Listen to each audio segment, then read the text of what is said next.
Last desire of great Sikandar.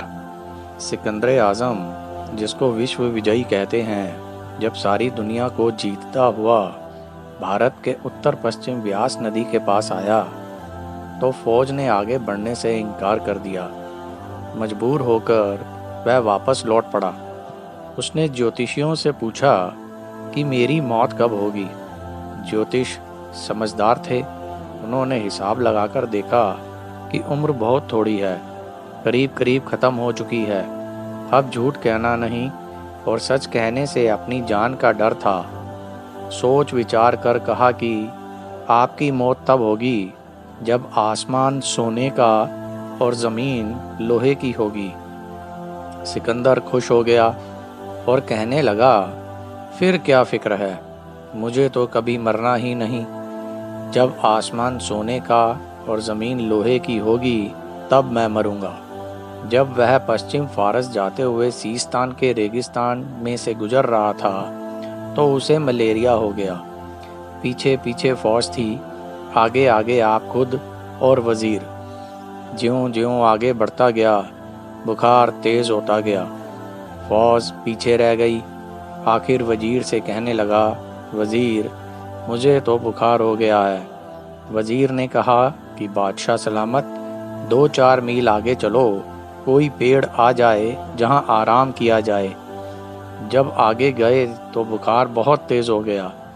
वज़ीर से कहने लगा, अब बुखार बहुत तेज़ हो गया है। वज़ीर ने इधर उधर देखा, कहीं छाया का नामो निशान नहीं था। कहने लगा, 2-4 मील और चलो, शायद कोई पेड़ आ जाए। जब 2-4 मील और चले तो बुखार इतने ज़ोर का हो गया कि बादशाह बर्दाश्त ना कर सका और घोड़े से उतर पड़ा। बोला कि यह लो, पकड़ो घोड़े को, मैं आगे एक कदम भी नहीं चल सकता। अब वज़ीर के पास क्या था जो नीचे बिछाता। वज़ीर ने अपना ज़िरह बख्तर, जिसे कवच कहते हैं, उतार कर बिछा दिया और बादशाह उसके ऊपर लेट गया।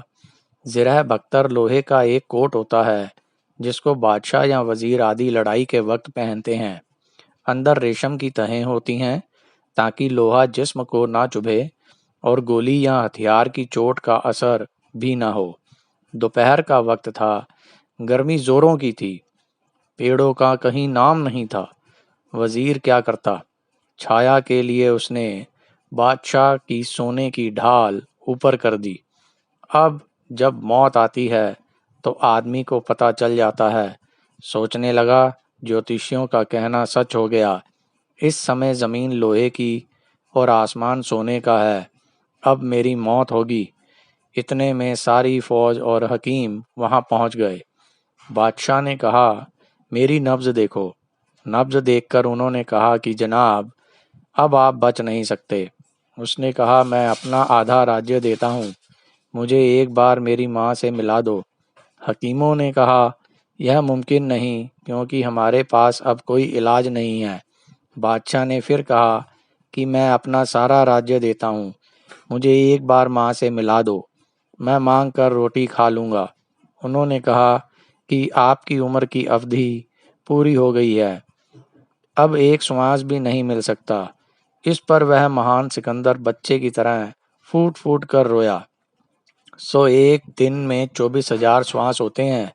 एक एक श्वास करोड़ करोड़ रुपए का है, जिसको हम हंसने, खेलने और निकम्मी बातों में गवा देते हैं। मनुष्य जन्म का फ़ायदा उठाना चाहिए।